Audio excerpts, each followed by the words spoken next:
이제 사도신경으로 우리의 신앙을 고백하며 청소년교회 주일 예배를 하나님께 드리겠습니다.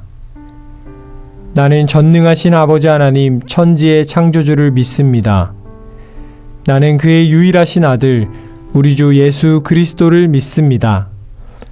그는 성령으로 잉태되어 동정녀 마리아에게서 나시고 본디오 빌라도에게 고난을 받아 십자가에 못 박혀 죽으시고 장사된 지 사흘 만에 죽은 자 가운데서 다시 살아나셨으며 하늘에 오르시어 전능하신 아버지 하나님 우편에 앉아 계시다가 거기로부터 살아있는 자와 죽은 자를 심판하러 오십니다. 나는 성령을 믿으며 거룩한 공교회와 성도의 교제와 죄를 용서받는 것과 몸의 부활과 영생을 믿습니다. 아멘.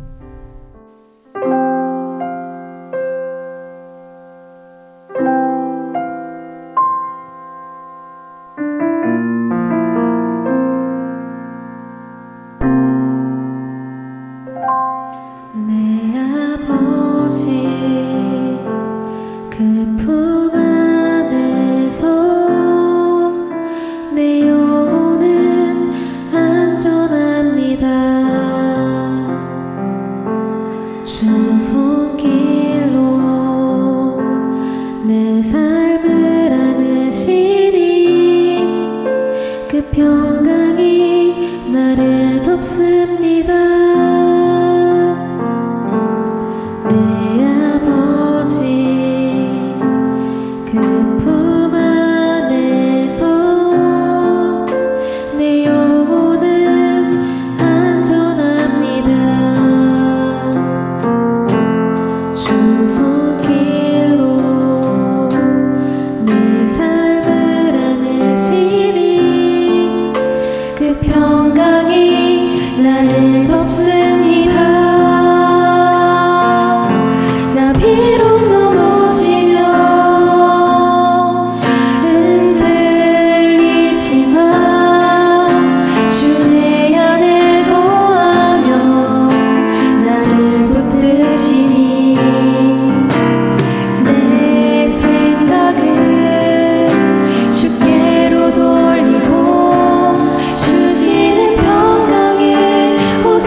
내 뜻보다 크신 주님의 계획 나 신뢰해 두려움 다 내려놓고 주님만 의지해 주 안에서 내 영혼 안전합니다.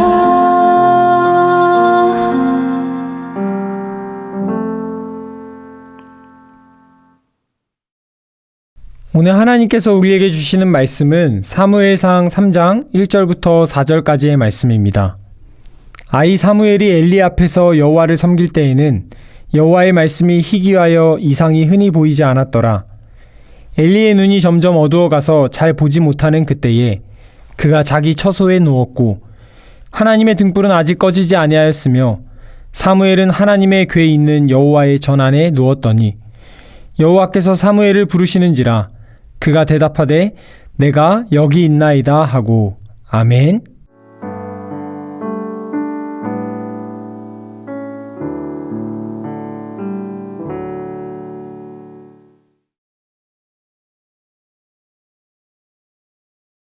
이 시간에는 무지개가 뜨려면이라는 제목으로 하나님의 말씀을 함께 나누도록 하겠습니다. 여러분, 오늘은 어린이 주일입니다. 오늘 우리 말씀을 듣고 있는 우리 중등부, 고등부 친구들은 어린이날이라는 단어는 좀 어울리지 않죠. 이제 어엿한 청소년이기 때문에. 그런데 이 어린이 주일에 담긴 의미를 조금 생각해 보고자 하는데요. 여러분, 이 어린이날은 이 방정환 선생님에 의해서 이제 공휴일로 이제 우리가 지정되어서 지키고 있죠. 이 어린이날이 어떤 의미를 가지고 있나 전사님이 좀 생각을 해봤는데, 어린이날은 이런 의미가 있는 것 같아요. 일제강점기, 그때 당시에 이제 우리나라가 가장 이 어두운 시절이었잖아요. 엄청나게 민족이 고통받고 힘든 시기였는데, 그 짙은 어둠이 깔려있던 그때에 가장 약자였던 이 어린아이에게 빛이 비추어진 사건이라고 생각해 볼 수 있을 것 같아요. 여러분, 이 힘든 시기가 되면요, 어려운 사람들은 더 어려워지고요, 약자들은 더 힘들고 막 피해를 입게 돼요. 지금 계속해서 장기간 지속되고 있는 이 우크라이나 전쟁만 봐도 얼마나 약자들이 이 힘든 일을 겪고 있는지를 우리가 알 수 있죠. 일제강점기 당시에 우리나라가 이 깊은 어둠 속에 잠겨 있을 때 이 약자들은 더 깊은 어둠 속에 잠겨 있었어요. 특히 어린아이들은 더 그랬죠. 이 어린이라는 명칭도 없고 그냥 쉽게 불려지고 제대로 된 사람의 대우를 받지 못했습니다. 그런데 이 방정환 선생님에 의해서 이 빛 하나도 들지 않을 것 같은 그 최약자였던 어린아이들에게 빛이 비추인 사건이 이 어린이날이죠. 그런 의미에서 굉장히 의미가 있는 날입니다. 그래서 전사님이 이 어린이날을 생각하면서 이런 생각을 해보았어요. 아무리 깊은 어둠이 우리의 인생을 가릴지라도 이 빛이 비추일 수 있구나. 그런데 그 빛이 비추이기 위해서는 어떤 한 사람의 노력이 필요하구나, 이런 생각을 하게 되었어요. 그런 관점에서 오늘 본문 말씀을 우리가 한번 살펴보고자 하는데, 오늘 본문 말씀에도 깊은 어둠이 이스라엘을 가리웠을 때 이 사무엘이라는 어린 한 소년으로 인해서 이 이스라엘의 빛이 비추이게 됩니다. 여러분, 지금 우리가 읽고 있는 이 어린 사무엘이 살아가던 시대가 어떤 시대였냐면요, 이 전문 용어로 사사시대에서요 왕정시대로 넘어가는 시기였어요. 하나님께서 이스라엘 백성들을 구원하시고 약속의 땅 가나안으로 이제 들어가게 하신 이후에 하나님께서 왕이 되셔서 이 사사들을 세워서, 이 사사들은 재판관이라고 우리가 생각할 수 있거든요. 이 통치하는 사람이요, 왕과는 좀 다릅니다. 그런데 이 사사들을 세워서 하나님의 뜻을 전달하고 이 하나님이 왕이 되셔서 이 이스라엘 백성들을 다스리셨어요. 그런데 이 이스라엘 백성들이 주변 국가를 보니까 다 왕들이 있고 훨씬 더 자기들보다 힘도 세고 잘 사는 것 같은 거예요. 그러니까 분명히 왕이신 하나님이 우리에게 있는데도 불구하고 자신들에게 왕을 세워달라고, 사사로는 안 된다, 우리에게 왕을 세워달라고 막 하나님께 부추기는 거예요. 그래서 결국에 이 사사시대를 끝으로 이 왕정시대로 넘어가는 그 시기에 이 어린 사무엘이 자라나고 있었어요. 그래서 이 시기에 사람들이 왕이신 하나님이 있음에도 불구하고 하나님의 말씀을 듣지 않았습니다. 그래서 왕이 없으니까 자기 마음대로 하고 싶은 대로 막 살아가는 거예요. 그래서 이 사사시대를 보여주는 사사기라는 책의 마지막 부분에 보면 이 사사시대를 뭐라고 요약하고 있냐면 이 이스라엘 백성들이 왕이 없으므로 자기가 하고 싶은 대로 마음대로 행동하면서 살았다라고 기록하고 있어요. 그래서 이스라엘 백성들이 하나님의 말씀을 듣지 않고 자기 멋대로 살아가기 시작하니까 이스라엘 나라에 깊은 어둠이 찾아왔죠. 이 주변국들로부터 이 많은 전쟁의 침략을 당하고 점점 살기 어려워지는 거예요.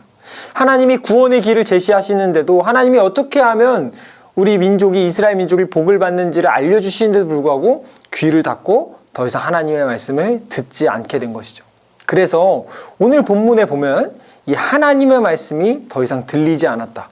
하나님의 말씀이 희귀해졌다라고 기록하고 있어요. 우리 오늘 본문 말씀을 한번 같이 읽어보도록 하겠습니다. 사무엘상 3장 1절의 말씀을 같이 한번 읽어보겠습니다. 시작. 아이 사무엘이 엘리 앞에서 여호와를 섬길 때에는 여호와의 말씀이 희귀하여 이상이 흔히 보이지 않았더라. 아멘. 여러분, 하나님이 왕이 되셔서 통치하는 나라인데 하나님의 말씀이 잘 들리지 않아서 희귀했다라고 기록하고 있어요. 그러니까 그만큼 이스라엘 백성들이 하나님의 말씀을 듣지 않고 불순종하며 살았다라는 거죠. 오늘 2절의 말씀도 한번 읽어보고 싶은데요. 2절의 말씀을 보면 이때 당시에 얼마나 이스라엘 백성들이 하나님의 말씀을 듣지 않았는지, 그래서 이스라엘 나라가 깊은 어둠에 잠겨 있었는지 그 시대적인 상황을 볼 수 있습니다. 2절의 말씀을 읽어볼게요. 엘리의 눈이 점점 어두워가서 잘 보지 못하는 그때에 그가 자기 처소에 누웠고. 여러분, 여기 나오는 이 엘리라는 사람은 제사장인데요. 그러니까 제사장은 이 하나님의 말씀을 가장 가까이서 듣는 사람이죠. 그런데 오늘 엘리의 눈이 점점 어두워졌다라고 기록하고 있어요. 이 제사장은 민족을 대표한단 말이에요. 그러니까 다시 말해서 엘리의 눈이 어두워졌다는 것, 하나님의 말씀을 가장 가까이서 듣는 사람의 눈이 어두워졌다는 것은 이스라엘 자체가, 이스라엘 백성들이 하나님을 보는 눈이 어두워져서 하나님의 말씀도 들리지 않고 깊은 어둠에 잠겨있던 상황이라는 것을 보여주는 것이죠. 그런데 오늘 뒤에 말씀에 보면 이 엘리의 눈이 어두워지고 마치 이 어둠이 깊이 가려져서 한 줄기 빛도 없는 것 같은 그때에도 하나님의 등불은 여전히 꺼지지 않고 타고 있다라고 기록하고 있어요. 우리 3절의 말씀을 같이 한번 읽어보도록 하겠습니다. 하나님의 등불은 아직 꺼지지 아니하였으며 사무엘은 하나님의 궤에 있는 여호와의 전 안에 누웠더니. 여러분, 하나님의 등불은 꺼지지 않고 계속 타고 있다라고 기록하고 있어요. 아무리 깊은 어둠이 잠긴 것 같은 이 이스라엘의 상황 속에서도 하나님은 여전히 이스라엘 가운데 함께 계시면서 이스라엘 위한 계획을 세우고 계셨던 거예요. 여러분, 우리가 주변을 살펴보면 하나님이 계시지 않는 것 같고 이 시대가 너무 캄캄하고 점점 살기 어려워지고 있는 것 같지만 여전히 하나님의 등불은 꺼지지 않고 하나님께서는 하나님의 나라를 이루어나갈 멋지고 놀라운 계획을 세워나가고 계신다는 사실을 우리가 믿음으로 바라볼 수 있어야 됩니다. 그러면 하나님의 등불이 왜 꺼지지 않았느냐? 그 이유는 지금 비록 제사장인 엘리의 눈은 어두워졌지만 하나님께서는 하나님을 경외하는 사무엘이라는 이 어린아이를 통해서 이 이스라엘을 다시 밝게 비출 계획을 갖고 계셨어요. 오늘 본문은 아니지만 이 사무엘이 이제 앞으로 자라나가면서 이 이스라엘을 대표하는 이제 선지자가 되어서 이스라엘 백성들이 위기에 처할 때에 하나님의 말씀에 순종하는 사무엘을 통해서 이 어둠에 잠겨있던 이스라엘이 다시 회복하는 과정이 이 사무엘상 이야기에 계속해서 나오는데요. 다시 말하면 이 깊은 어둠이 잠겨있던 이스라엘 시대 가운데 하나님께서 이 사무엘을 통해서 이스라엘의 빛을 비추었다라는 거예요. 자, 그렇다면 사무엘이 어떠했길래 하나님께서 사무엘을 택하시고 사무엘을 통해서 이스라엘을 밝게 비추었던 것일까요? 오늘 3절의 말씀을 우리 다시 한번 읽어보도록 하겠습니다. 하나님의 등불은 아직 꺼지지 아니하였으며 사무엘은 하나님의 궤에 있는 여호와의 전 안에 누웠더니. 아멘.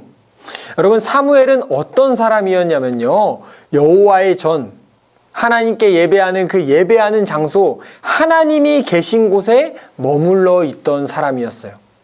여러분, 깊은 어둠이 가리운 시대에 빛을 비추는 사람은 하나님 곁에 머물며 하나님과 함께하는 사람이에요. 하나님께서는 하나님 곁에, 하나님의 말씀에 순종함으로 하나님 곁에 머무는 사람을 통해 하나님의 놀라운 계획을 이루어 가신다라는 거예요. 여러분, 오늘 성경 말씀에 보면 기록되어 있죠. 어린 사무엘이 하나님의 궤, 여호와의 궤가 있는 그 전 안에 누워 있었다라고 기록하고 있어요. 사랑하는 우리 영세교회 중등부, 고등부 친구들, 오늘 말씀을 통해 하나님께서 어떤 사람을 통해 하나님의 일을 하시는지를 우리가 살펴본 것처럼 우리 또한 하나님이 계신 곳에 우리가 머물 수 있는 사람들이 되었으면 좋겠어요. 먼저는 우리가 예배 생활을 최우선으로 해야겠죠. 그리고 여러분이 있는 곳에서도 여러분들이 마음속에 어떤 선택의 순간이 다가올 때 죄된 것이 아닌 하나님이 기뻐하시는 곳에 머물러 있어야 돼요. 그럴 때 하나님께서 여러분들을 통해 빛을 비추이시는 거예요. 그리고 또 한 가지를 우리가 살펴볼 텐데, 사무엘은 어떤 사람이었나? 사무엘은 과연 어떤 사람이었기에 이 하나님께서 비추시는 빛을 잘 비출 수 있는 사람이 되었나? 오늘 사무엘상 3장 우리 10절의 말씀을 같이 한번 읽어보겠습니다. 시작. 여호와께서 임하여 서서 전과 같이 사무엘아 사무엘아 부르시는지라. 사무엘이 이르되 말씀하옵소서, 주의 종이 듣겠나이다 하니. 아멘.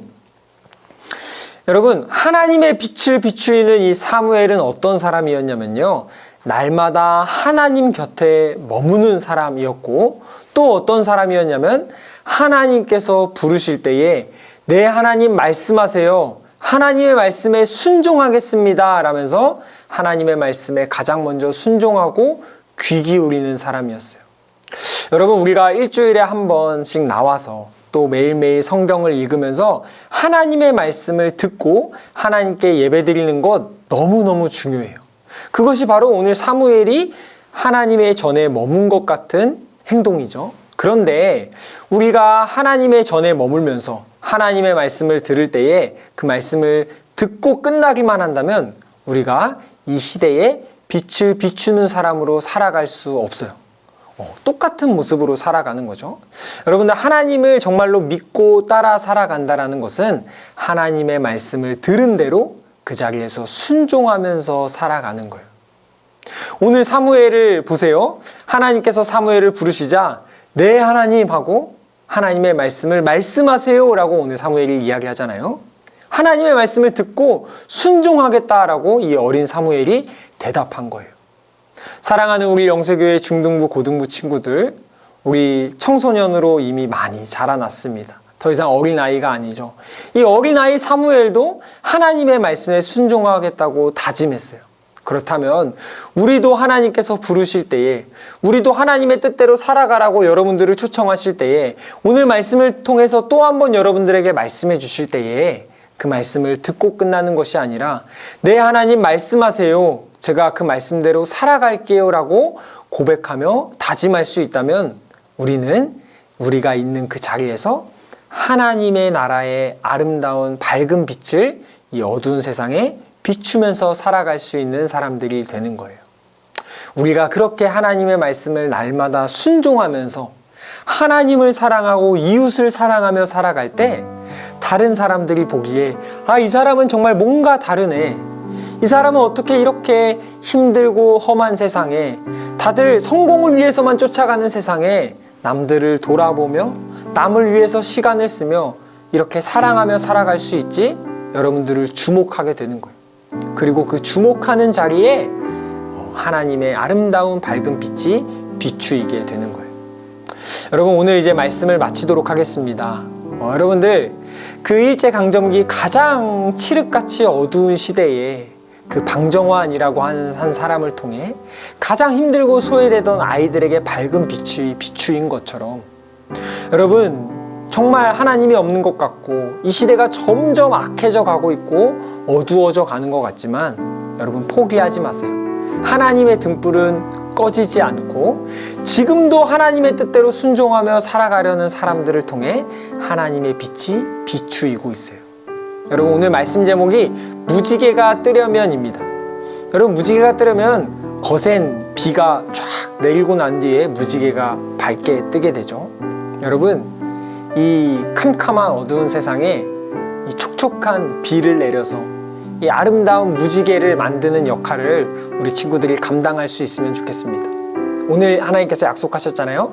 아무리 어두운 시대일지라도 하나님께서 하나님의 말씀을 순종하는 사람을 통해 불을 끄지 않으시고 그 밝은 빛을 비추이겠다고 오늘 약속하셨어요. 오늘 이 말씀을 믿고 오늘부터 하나님의 곁에 머물며 하나님의 말씀에 순종하며 살아가기로 우리 친구들 다짐하며 살아갈 수 있기를 간절히 바랍니다. 우리 이 시간에 하나님께서 오늘 우리에게 주신 말씀을 기억하면서 함께 기도하도록 하겠습니다. 사랑과 은혜가 많으신 하나님 아버지, 감사드립니다.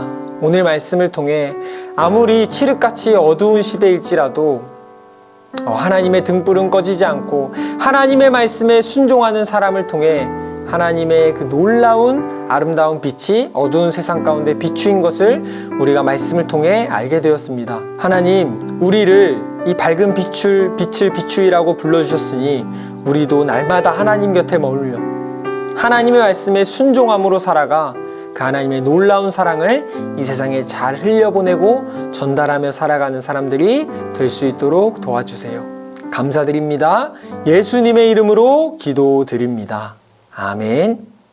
하늘에 계신 우리 아버지, 아버지의 이름을 거룩하게 하시며 아버지의 나라가 오게 하시며 아버지의 뜻이 하늘에서와 같이 땅에서도 이루어지게 하소서.